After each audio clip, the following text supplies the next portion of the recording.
is the Revisionary Podcast with your host, Juan Carlos. The Revisionary Podcast.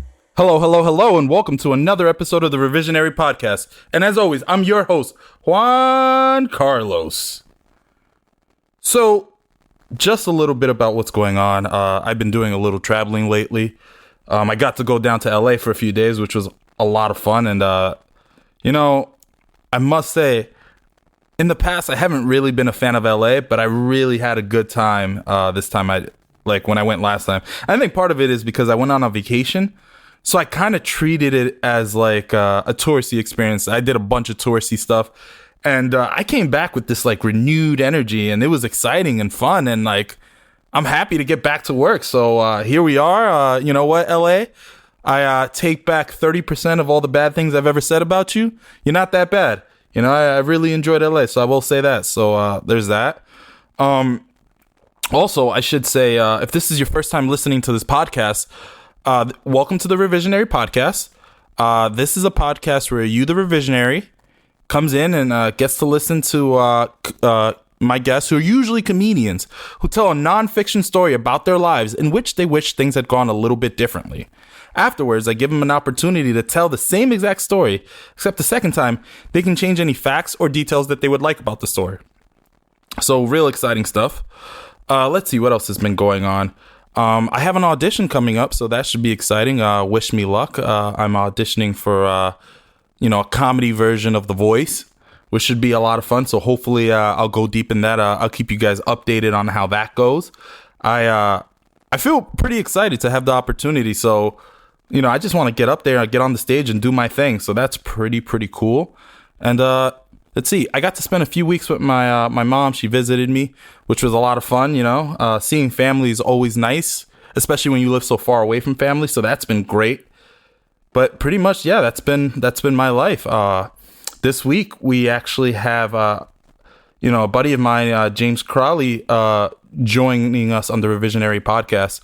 And just a little bit about James. He is a comedian. He's the host of James Crowley's Infinite Playlist, and he's actually sometimes a journalist. Like, you'll see his name come up attached to articles that he's written, which are published, which is pretty cool. But I'm gonna tell you about my favorite story about James.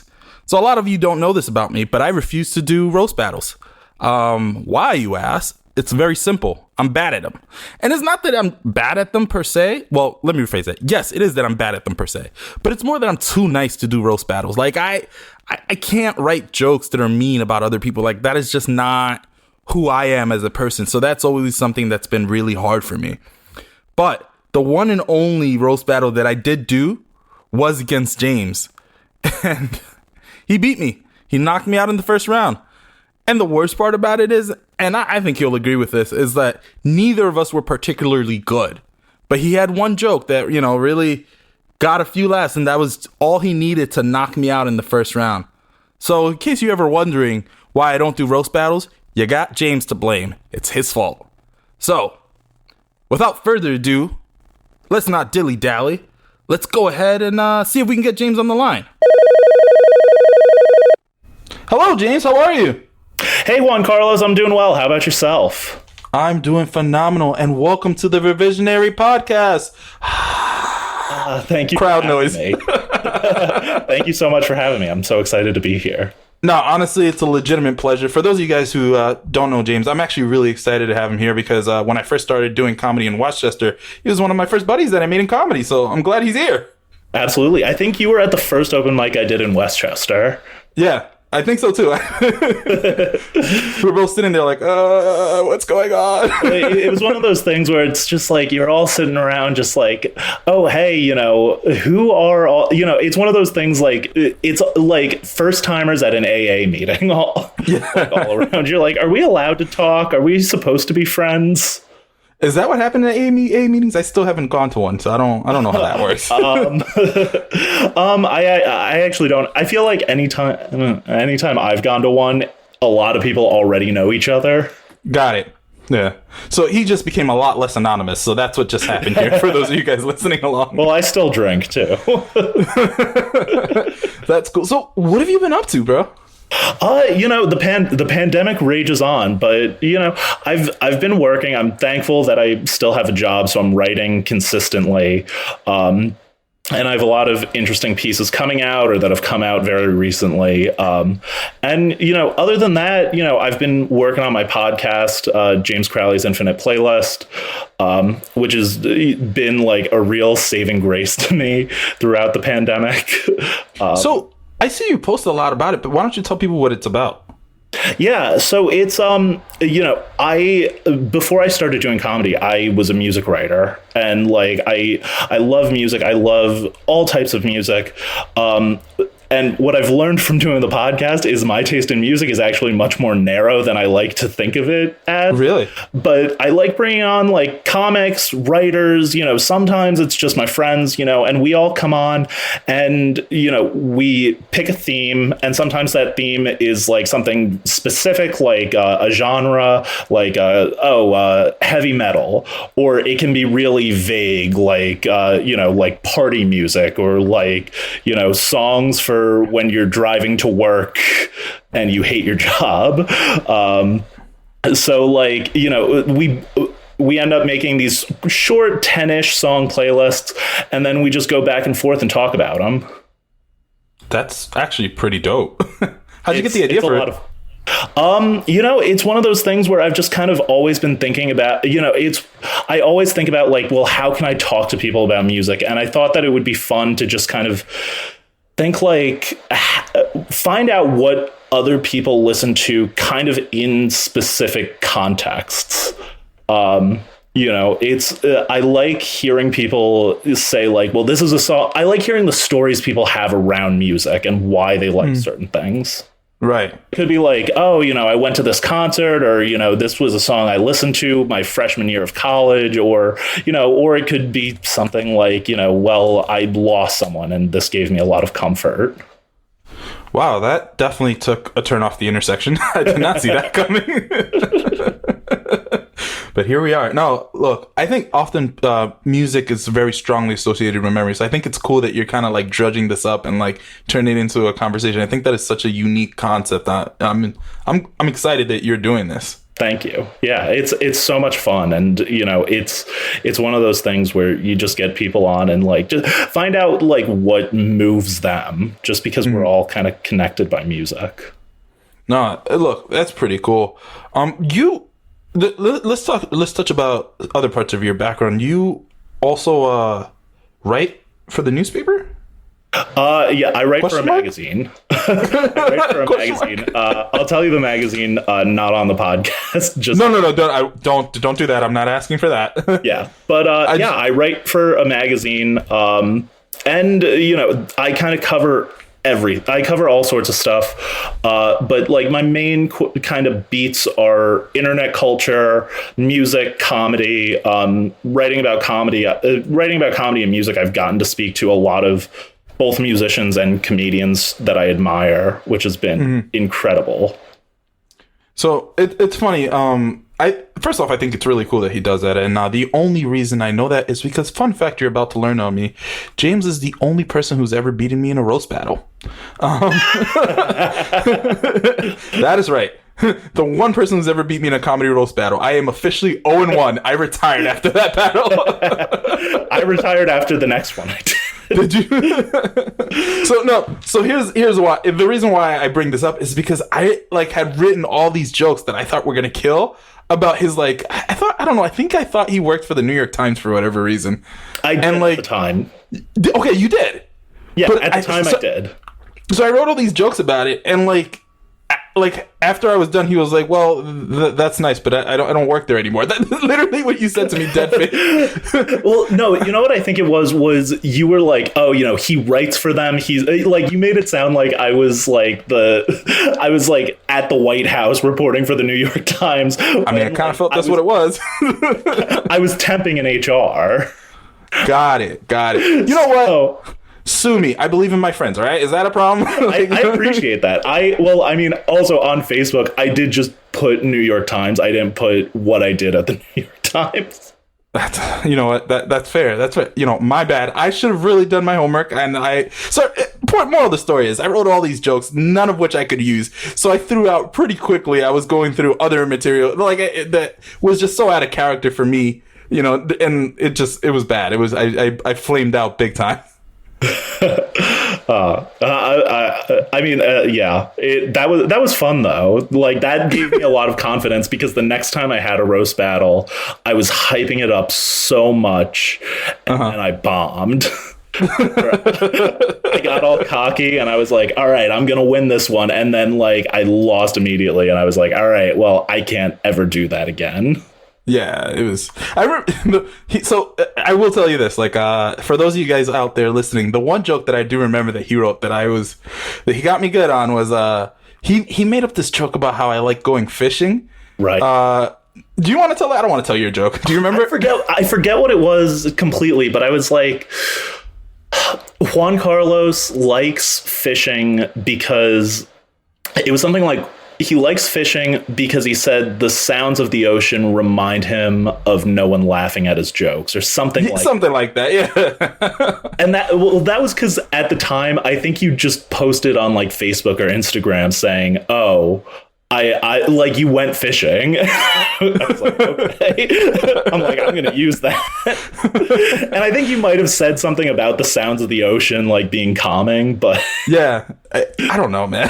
I mean, I believe that. I love water. Anyone who knows me will tell you I love water, but that's yeah. I remember that joke. That was the one that won it for you, really. Yeah, that was the only really good joke that I had during that time. But anywho, let's not go down too far down the rabbit hole. Let's take advantage of the time that we have together. James, why don't we go ahead and jump right into this, and go ahead and tell us your story. Okay, cool.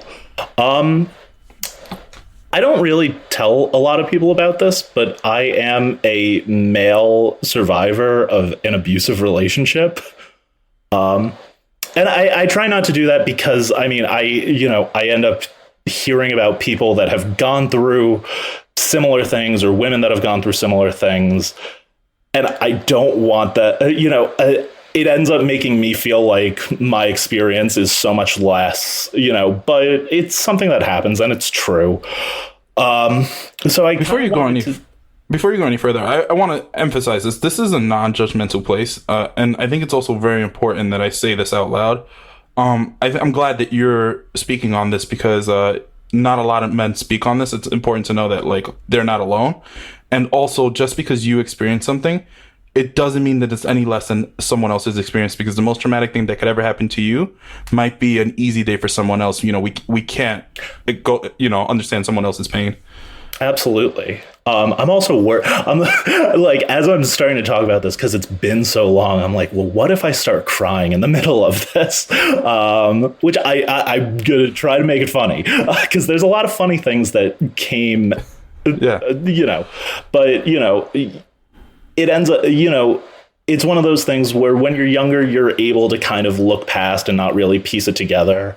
And it kind of took for people older, as I got older, telling me like, oh, hey, that was a person that really wasn't good to you. Right. For me to kind of realize that. But so it was the person I tend to think of as my high school girlfriend, but we ended up dating for much longer than not much longer. We ended up dating through our freshman year of college, which I feel is super typical. You have your like high school relationship and you end up, you date for like a year and then you break up like first semester at college, where we ended up breaking up like the summer after freshman year. So kind of typical in that, but we were together for like 3.5 years, I think. But, it was someone that I had been close with, someone that, when I went from middle to high school was one of the first friends I had made, because I went to a Catholic school and then a public school for high school. So I didn't know anyone, even though everyone had known each other for a long time. And, we eventually, she had feelings for me before I had feelings for her. which happens. And then, we eventually started dating, and it was kind of difficult. Very quickly there were a lot of problems, and there end up being certain things that you kind of look at as like adolescent hiccups, I guess, or things that as an adult I definitely would never do, or I kind of know to look past. I remember the first time I said I love you in that relationship was when we'd been dating for like a month, and she was crying about something that I'd said that was it was one of those things where I was like, well, I don't really know how long we'll be together. And then, she started crying, and then I was like, well, no, I love you. And, that's just kind of to an extent, textbook manipulation. And then as we kind of started going along, getting, dating, she would just kind of give me weird little put downs. And there would be things that were very much double standards. Okay. So weird little put downs would be I didn't realize this was messed up until I was much older. And I still kind of think it's funny because it's true. Okay. She would be I remember one time she told me, oh, your younger brother is the more attractive child, which if you've ever seen me and my brother is 1000% true. I would not argue that. If you told me that right now, that would have been good ammo in the roast battle. Right, if I'd known. Yeah, he's 6'7", played basketball throughout high school and college, very much true, was much more popular in high school than I was. Not something that I would, not something that I would really argue, but it's also not something you say to your boyfriend. Right. It's true. I didn't realize that was messed up until I got to college and I was on the slam poetry team, and I wrote a poem called She Says, and it was all things that she had said to me that would kind of that had kind of affected me. And one of the things I said was in that poem was, she says your brother is the more attractive child, which I thought was a funny line. I thought, oh, that's going to get a chuckle from the crowd, not a laugh out loud chuckle. But I always heard people going oh, and I was like, that's messed up. So I was like, oh, I have to, so I was like, oh, that's actually a really bad thing to say. Right. But then, there would be other things that were lighter, things kind of weird little contradictions where it would kind of be hey, I would ask, hey, do you want to go get McDonald's or something? And she would kind of be well, you're going to get fat and you're going to die if you keep eating fast food, which true. But, but then she would kind of be well, hey, do you want to go get Wendy's? And I'm like, this is. So it's okay for you to want Wendy's, but not okay for me to want Wendy's. Right. But then that's kind of a more minor example, but it would kind of end up being, with bigger things, sex was always kind of a manipulative thing, where it ended up being, you always end up hearing the stereotype that, when you're a teenager, especially when you're a teenager, boys just want sex. That's all you ever want to do all the time. And don't get me wrong, some days that is 100% true, but not all the time, not every single day. And if she wanted to do something, but I didn't, it would end up being an issue where she would start crying or start fighting with me and be well, is it because you don't think I'm attractive enough? You don't think I'm pretty enough? You don't like me? You don't want this?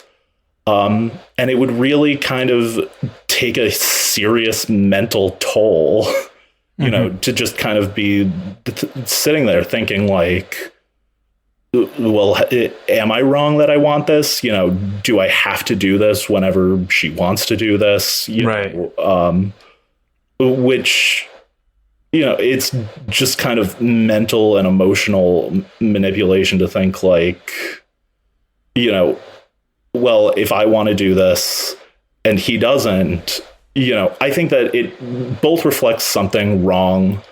I think it reflects some sense of insecurity with her, but I also feel like the way to go about it was very wrong, and it really kind of set a very unfair standard.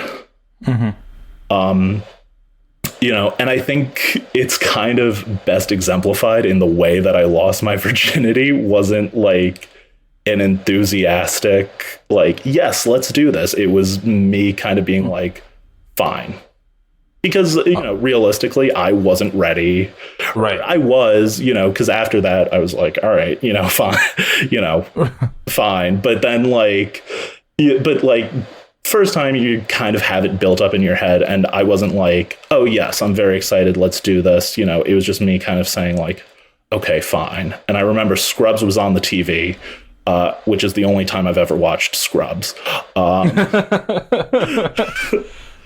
But, you know, but like that kind of carried throughout our relationship and through our dating, which, you know,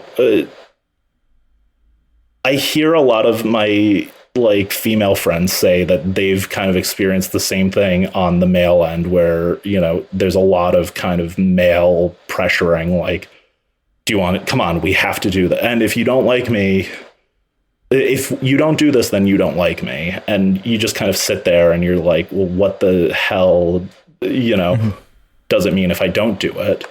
Right. So we just, you know, so that would just kind of carry on for very long, extended periods of time. And then, you know, we kind of got older and things kind of mellowed out at a certain point, but she would still kind of like drop little, you know, mental manipulations that really kind of make you second guess yourself and think about yourself poorly, where it would kind of be things like, you know, you're never going to date anyone as good as me. Which like I would never think to say to anyone at any time, you know, unless I'm like talking to you after a girl just broke up with me and I'm like, you know, trying to make myself feel better. And I'm like, you know, Juan Carlos, she's never going to date anyone as good as me. But that's a different context. Right. You know, and I think to some extent it was projecting. But it was messed up. It was very messed up and upsetting. And, you know, for the most part, we never really had, besides like sexual stuff, we never really had any like physical issues. But I remember as we kind of got older, you know, we got to college and like alcohol started entering the mix and things like that. You know, there would be more like little manipulations where it would kind of be like, well, hey, you know, she would like call me when she was at school and kind of be like, well, hey, you know, we're drinking tonight, you know, we're going to this party. Do you care if I dance with guys? And I'm like, oh, no, you know, go ahead, dance, you know, whatever. Do you care if I grind on guys? And I'd kind of reluctantly be like, okay, if it's real, because I like also at a point where I'm like, well, I know I can't prevent it. And she's like, you know, you don't care if I like do anything with the guys as long as it's not like anything sexual, right? Like I can make out with guys. And I was like, I'd really rather you not. Right. You know, but I know that was also disregarded. But it's all kind of, but like, it was all kind of set up in the sense that like the first time it happened, she called me crying and I had to be like, it's okay. Everything's fine. You know, because that was kind of the way it always kind of happened, was you kind of get trapped in through these sort of manipulations where even if you know you're not in the wrong, you feel like you are. I remember for like an anniversary once, I took her out to like some restaurant and we were teenagers. We didn't have a lot of money. So it was like as nice of a restaurant as I could afford. And she really didn't have a good time on our anniversary date. You know, and she ended up like crying on the train because she didn't have a good time. And rather than kind of realize, she like ended up crying and saying, I'm a horrible girlfriend because I don't appreciate the fact that you were able to do this for me, which is like a weird like mental thing, because you're thinking like, well, one, the date wasn't good enough, but also you're sitting here crying, so I'm trying to comfort you. Right. When really what you should have done is said nothing. Save that for a fight. So, do you think any of this stemmed from low self-esteem on her part? Yes, 100%. Okay. I do think that a lot of it was like rooted in that, and I think that it led to a lot of unhealthy behavior. And I do think she's trying to be a better person now. We've realized we can't be friends. So I'm not trashing her. I want to emphasize this to all of you who are listening out there. I'm simply asking questions around the circumstances. So now, when she was telling you these things, right? Was she trying to get you to just build her up, or was her goal really just to put you down so that she felt better? I think it was a little bit of both. I think it was both kind of seeking comfort, but also to an extent, kind of being like, well, I have to make him want to stay, and I have to kind of, get him here, because she also kind of thought, we started dating when we were 16. She thought we were going to be like married by 23. So I think there was a little bit of all of that, and to some extent that is just immaturity. But I do think there was a lot of thinking like, well, I need to both kind of get him to comfort me, but also kind of make him feel a little bit lousy, which I mean, now when I plan an anniversary date, it's awesome, Just from experience, was that like your internship? Well, that's kind of what I say about this, is just that it was a big learning experience. Sure.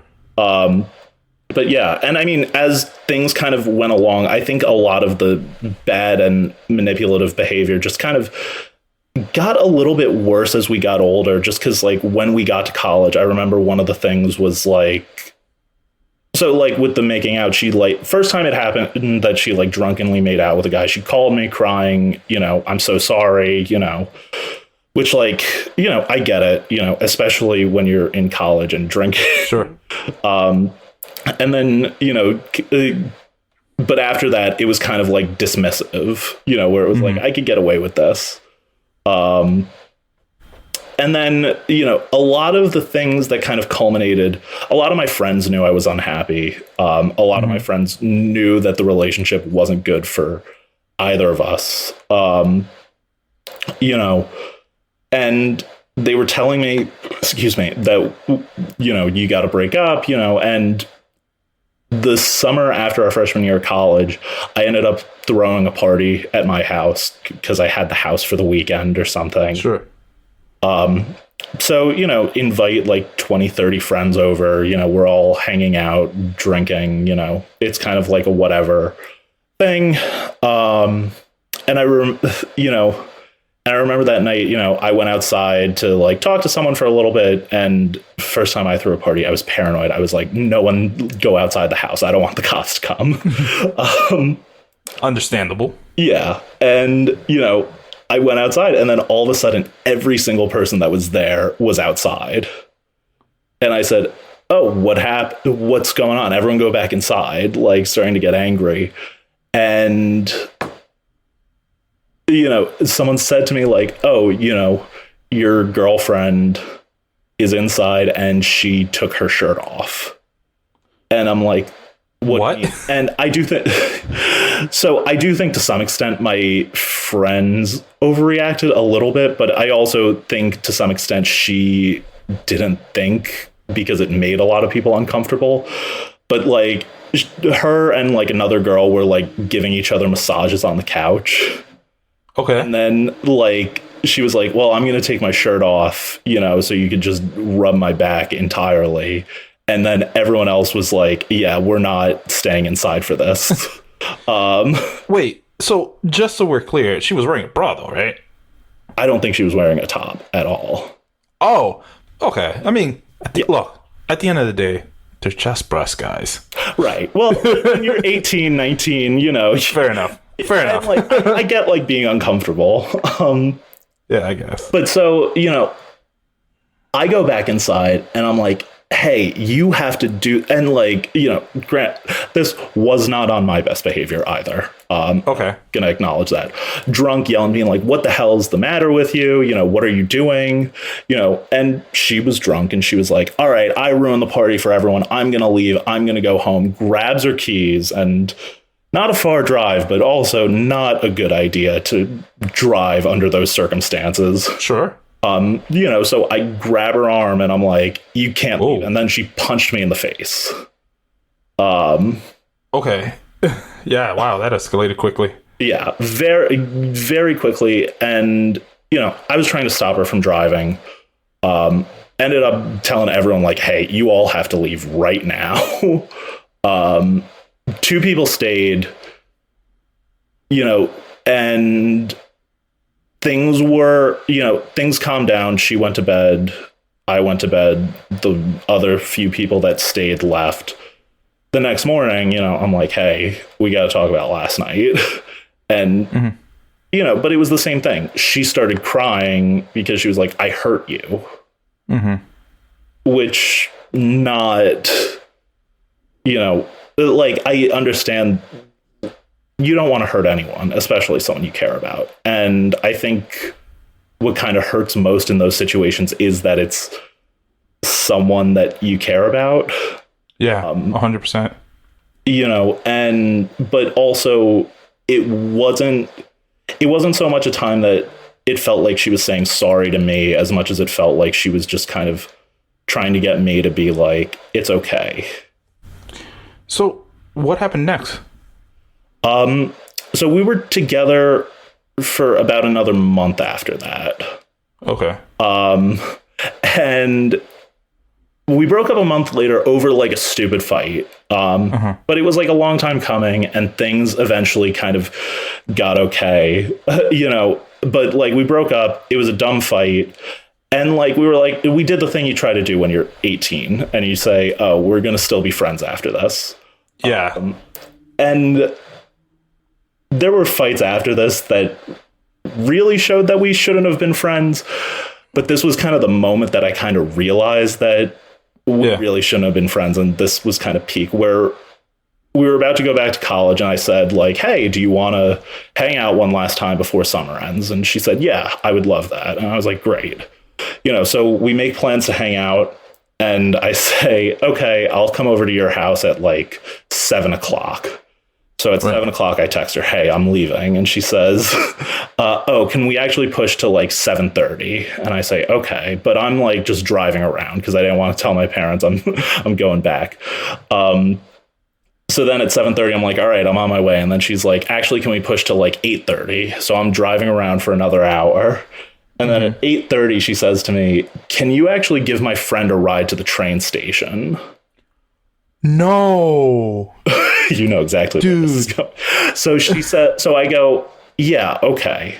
So she comes, she gets in my car with another guy, which again, you know, if you want to date right after a breakup, that's kind of fine. But you know, this is where it starts. It was already messed up, and it's even more messed up now. Like, but so I'm kind of like, okay, and I'm driving and I'm trying to give her the benefit of the doubt, but she's also like holding hands from the front seat. And I'm like, this is awkward.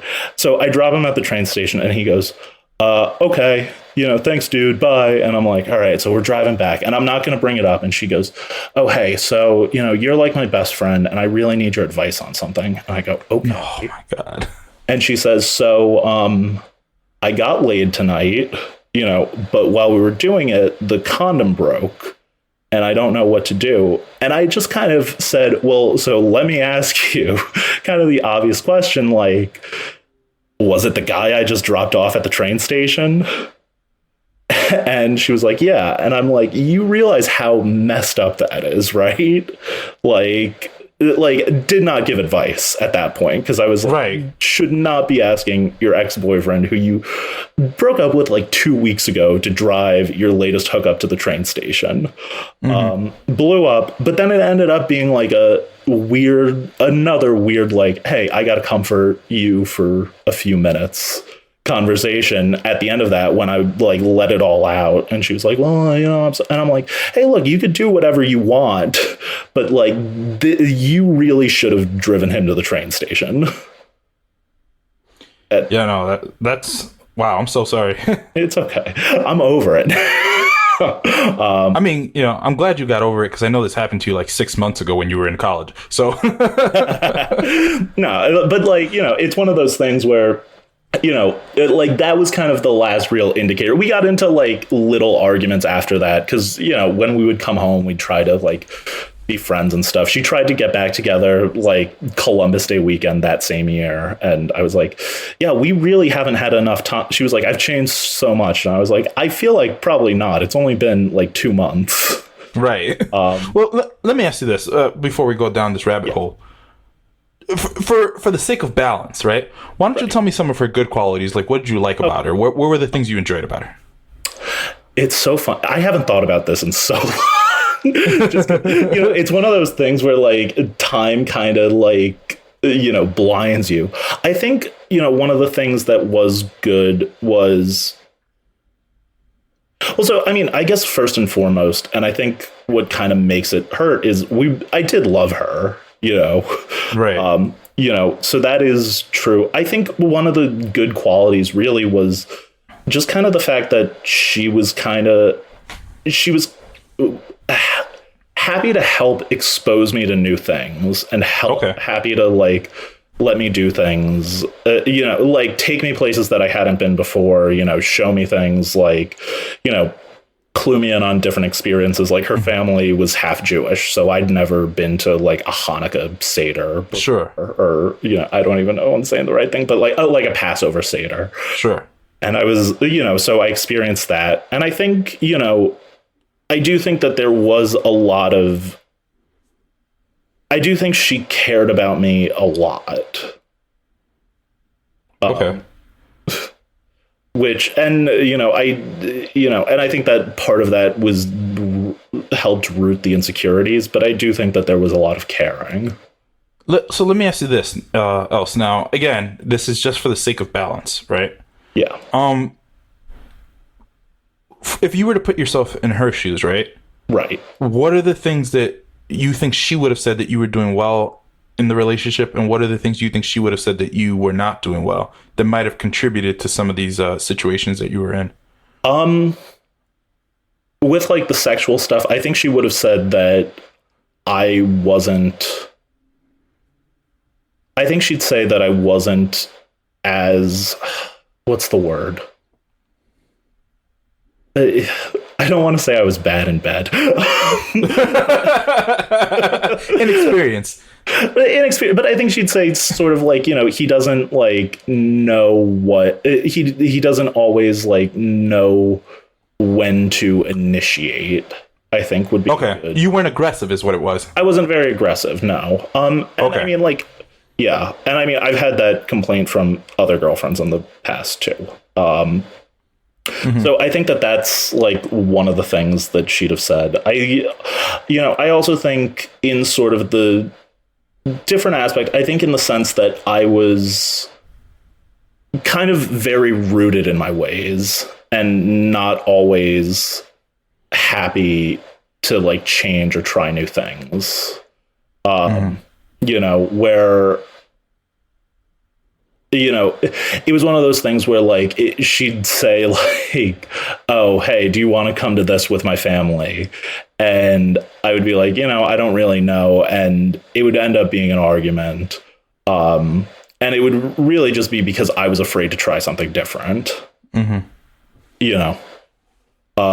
is also something I've tried to improve about myself. And I think to some extent she would also say, I don't want to say she would say that I didn't try with certain dates and things, because I feel like I did. And I feel like I I had other friends, like female friends that I would talk to and friends that were like close with her where I would kind of be like, you know, well, hey, do you think she'd like this? Do you think this is a good date idea? Right. And I think that, but I feel like to some extent she would say that I didn't try enough. Okay. So then let me ask you this. Let's go into this quickly. If you could go ahead and retell the story, go ahead. I'm going to give you the stage back. How would you retell it quickly? Like, to change it and make it better. Yeah. What facts or details would you change about the story? I mean, the most obvious is would break up while we were still in high school. But now you mentioned that you think that this was a bit of a learning experience for you. So if you had broken up with her in high school, how do you think that would have affected your future relationship? Not well. Well, I don't know. I feel like now I'm very good at spotting like red flags and things, like knowing, you know, what to avoid. Where if I'm like on a first date with someone and I start seeing certain things, I'm kind of like, well, I know that we're not going to go out again. So, yeah, I think that it's kind of helped me see red flags. I don't, you know, that's part of why I say not. I don't want to say to have not dated in the first place. No, of course, because it seems like that was an important part of your development. So let me ask you a more specific question. Okay. Do you feel that you could have been more supportive / right? Do you feel that you should have sought help sooner? Yeah. Well, that's kind of, yes. I think that's kind of where I end up thinking should not have dated for as long as we did, if that makes sense. Sure. You know, where I think that it was a good relationship to like learn things, you know, but I feel like overall it should have been a relationship where freshman year of college, like first semester it ends. Like, yeah, you know, you come home for like a long weekend and you're like, you know, this isn't working out. I want to live my life. So I think in that sense, it should have been that. Yeah. Do you regret the incident at the party where she took her shirt off, given that it seemed to have been the catalyst that, you know, pushed you, you know, to like finally separate? Yes, because it's one of those things that I don't think, you know, the more I look back on that story and the more like hindsight I get, you know, in the moment, a lot of my friends were like, you know, that was a moment that I remember one of my friends, you know, driving with me the next night said to me like, you know, you're technically in an abusive relationship now. And I think that in that, you know, I kind of wish it just never got to that point. Okay. And then the other thing I was going to ask you is why did you try to see her one last time before you leave? Did you need closure? Did you like you know, was there any part of you that was regretting the breakup? Like, what was your rationale behind that at its core? No, that time I think it was really just kind of trying to maintain like a friendship. You know, it was, you know, it was a classic case of we were friends and then we got together and, you know, when we broke up, I was like, oh, you know, we could try to be friends again.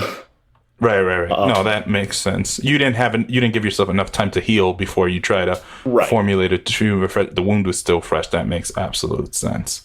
Yeah.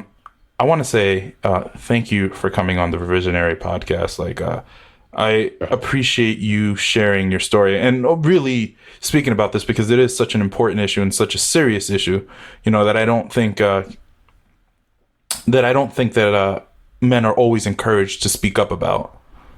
Thank you. Yeah. I try to speak about it when I can, you know, but like I said, my own insecurities. We have two traditions on this podcast before I let you go. The first is we like to highlight one charity or an organization that our guest is usually passionate about. Do you have one that you wouldn't mind sharing with us? Yeah, mine is Charity Water, charity : water. basically what they do is they are a nonprofit that helps basically deliver clean and fresh water to developing countries. I've felt very passionate about it just because I feel like there are so many issues that need to be tackled, but I feel like a lot of them kind of start with providing people with basic needs, and that includes food, shelter, and water. So I always think if you can provide one of those things, it's one of the best things you can do. Perfect. The second tradition we have on this podcast is that we like to ask our guests to please share a quick childhood story that puts a smile on their face or just generally makes them feel warm inside. Do you have one for us? Oh, man, I have so many. It's funny. I was trying to think of, I've been like reflecting on so many. I think for me, one that I don't know if you're a Mets fan, right? Yes. Okay, so you're not going to feel bad about this. Okay. I have a very fond memory of being a little kid. I was like 10 years old, and it was the first time I ever went to Fenway Park. And now bear in mind, I'm a Yankee fan. And it was Yankee Sox. It was like a summer night in July. We had great seats, like right on the first base side. And it was very shortly after my grandfather had died, and my grandpa was a diehard Red Sox fan. So we went to that game, and the Yankees lost 17-2. Which, like, sitting there, you were kind of like, as a 10-year-old Yankee fan, I was like, I hate this. But in retrospect, it always kind of makes me laugh because I'm like, well, my grandpa did always say the Yankees suck. So I've just learned that I'm probably around 6 years older than you. Thank you very much for that reminder. Because I think I know what game you're talking about. I think it happened in like 2005. It did, yeah. See what I mean, guys? That was really good.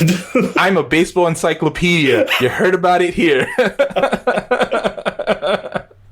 Wow. Okay.